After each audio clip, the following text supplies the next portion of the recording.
Hi friends, welcome back to Nandini Anand vlogs in Kannada. ಎಲ್ಲರೂ ಹೇಗಿದ್ದೀರಾ? ಇವತ್ತು ನಾನು ನಿಮಗೆ ಒಂದು ಸ್ಪೆಷಲ್ ರೆಸಿಪಿ ಮಾಡಿ ತೋರಿಸೋಣ ಅಂತ ಹೇಳಿಬಿಟ್ಟು, ಏನಂತ ಹೇಳಿದ್ರೆ ವೆಜಿಟೇಬಲ್ಸ್ ಹಾಕ್ಬಿಟ್ಟು ಉಪ್ಪಿಟ್ಟು ಮಾಡೋಣ ಅಂತ ಅಂದ್ಕೊಂಡಿದ್ದೀನಿ. ಏಕೆಂದರೆ ವೆಜಿಟೇಬಲ್ಸು ಮಕ್ಕಳಿಗೆ ತಿನ್ಸೋದು ಎಷ್ಟು ಕಷ್ಟ ಅಂತ ನಿಮಗೂ ಗೊತ್ತಲ್ಲ. ಸೊ ಅದರಿಂದ ನಾನೇನು ಮಾಡ್ತಾಯಿದ್ದೀನಿ, ಇಲ್ಲಿ ಕ್ಯಾರೆಟು ಮತ್ತು ಬೀನ್ಸ್ನ ಸಣ್ಣದಾಗಿ ಹೆಚ್ಚಿ ಇಟ್ಕೊಳ್ತಾ ಇದ್ದೀನಿ. ಅದ್ರ ಜೊತೆಗೆ ಒಂದು ಈರುಳ್ಳಿ ಮತ್ತು ಸ್ವಲ್ಪ ಕರಿಬೇವು ಮತ್ತು ಸ್ವಲ್ಪ ಕೊತ್ತಂಬರಿ ಸೊಪ್ಪು ಇದನ್ನು ಕೂಡ ಸಣ್ಣದಾಗಿ ಕಟ್ ಮಾಡಿ ಇಟ್ಕೊಂಡ್ಬಿಡ್ತೀನಿ. ಆಮೇಲೆ ಇವಾಗ ಒಂದು ಕಡಾಯಿಗೆ ಒಂದು 4 ಟೇಬಲ್ ಸ್ಪೂನಷ್ಟು ಎಣ್ಣೆ ಹಾಕಿದ್ದೀನಿ. ಅದಕ್ಕೆ ಒಂದು ಸ್ವಲ್ಪ ಜೀರಿಗೆ, ಸಾಸಿವೆ ಮತ್ತು ಕಡಲೆಬೇಳೆ, ಉದ್ದಿನಬೇಳೆ ಎರಡನ್ನೂ ಹಾಕಿ ಸ್ವಲ್ಪ ಚೆನ್ನಾಗಿ ಮಿಕ್ಸ್ ಮಾಡ್ಕೊಳ್ಳಿ. ಅದು ಕ್ರಿಸ್ಪಿನೆಸ್ ಬರಬೇಕು, ಆವಾಗಲೇ ಟೇಸ್ಟ್ ಚೆನ್ನಾಗಿರೋದು. ಸ್ವಲ್ಪ ಕ್ರಿಸ್ಪಿ ಆದಮೇಲೆ ಅದಕ್ಕೆ ಇವಾಗ ಕಟ್ ಮಾಡಿರೋಂಥ ಈರುಳ್ಳಿ, ಹಸಿಮೆಣಸಿನ್ಕಾಯಿ ಮತ್ತು ಕರಿಬೇವು ಇದಿಷ್ಟನ್ನು ಹಾಕಿ ಚೆನ್ನಾಗಿ ಇನ್ನೊಂದ್ಸಲಿ ಮಿಕ್ಸ್ ಮಾಡ್ಕೊಳ್ತೀನಿ. ಈರುಳ್ಳಿ ಎಲ್ಲ ಗೋಲ್ಡನ್ ಫ್ರೈ ಆಗೋವರೆಗೂ ಚೆನ್ನಾಗಿ ಫ್ರೈ ಮಾಡ್ಕೊಳ್ಬೇಕು. ಅದಾದಮೇಲೆ ಇವಾಗ ಕಟ್ ಮಾಡಿರೋಂಥ ಕ್ಯಾರೆಟು ಮತ್ತು ಬೀನ್ಸು ಎರಡನ್ನೂ ಹಾಕಿ ಚೆನ್ನಾಗಿ ಮಿಕ್ಸ್ ಮಾಡಿ. ಒಟ್ಟಿನಲ್ಲೆಲ್ಲ ಇದು ಎಣ್ಣೆಲೇ ಚೆನ್ನಾಗಿ ಫ್ರೈ ಆಗಬೇಕು, ಆವಾಗಲೇ ಟೇಸ್ಟ್ ಬರೋದು.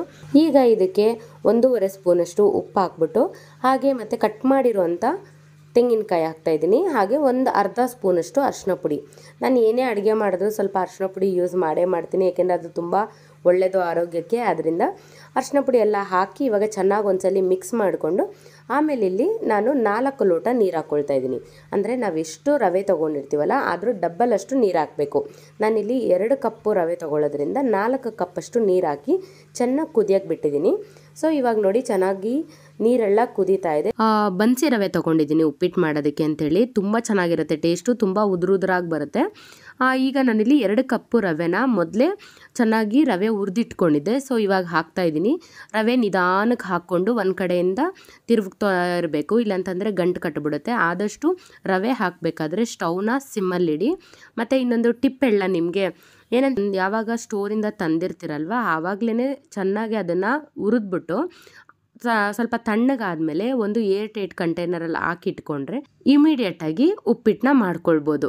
ಹಾಗೆ ಹುಳ ಕೂಡ ಬರೋದಿಲ್ಲ. ಒಂದೊಂದು ಅಂಗಡಿಯಿಂದ ತಂದಿದ ತಕ್ಷಣ ಬರೀ ಒಂದು ವಾರ 15 ದಿನಕ್ಕೆಲ್ಲನೂ ಹುಳ ಬಂದ್ಬಿಡುತ್ತೆ ಗೊತ್ತಾ ರವೆಗೆ. ಅದನ್ನು ಕೂಡ ಕಂಟ್ರೋಲ್ ಮಾಡ್ಬೋದು ನಾವು ಮುಂಚೆನೇ ಫ್ರೈ ಮಾಡಿ ಇಟ್ಕೊಳ್ಳೋದ್ರಿಂದ ಹುಳ ಕೂಡ ಬರಲ್ಲ. ಅದಕ್ಕೆ ಇದೊಂದು ಟ್ರೈ ಮಾಡಿ ನೋಡಿ, ಹೆಲ್ಪ್ ಆಗ್ಬೋದು ನಿಮಗೂ ಕೂಡ. ರವೆ ಎಲ್ಲ ಹಾಕಿದ್ಮೇಲೆ ನಾವು ಸಿಮ್ಮಲ್ಲಿ ಇಟ್ಕೊಂಡಿರಬೇಕು, ಇಲ್ಲಾಂತಂದರೆ ಈ ಥರ ಮೇಲೆಲ್ಲ ಸಿಡಿಯೋ ಚಾನ್ಸಸ್ ಇರುತ್ತೆ. ನೋಡಿ ಚೆನ್ನಾಗಿ ತಿರುಗಿಸ್ಬಿಟ್ಟು ಇವಾಗ ಸ್ಟವ್ ಆಫ್ ಮಾಡಿ ಮೇಲ್ಗಡೆ ಒಂದು ಪ್ಲೇಟ್ ಮುಚ್ಚಿಬಿಡ್ತೀನಿ. ಒಂದು 5 ನಿಮಿಷ ಬಿಟ್ಟು ನೋಡಿದ್ರೆ ಬಿಸಿ ಆಗಿರೋಂಥ ತರಕಾರಿ ಉಪ್ಪಿಟ್ಟು ರೆಡಿ ಆಗಿರುತ್ತೆ. ನಿಮ್ಗೆ ಏನಾದರೂ ಈ ವಿಡಿಯೋ ಇಷ್ಟ ಆಗಿತ್ತು ಅಂದರೆ ಪ್ಲೀಸ್ ಒಂದು ಲೈಕ್ ಮಾಡಿ, ಹಾಗೆ ಶೇರ್ ಮಾಡಿ, ಕಮೆಂಟ್ಸ್ ಮಾಡಿ. Thanks for watching. ಬಾಯ್.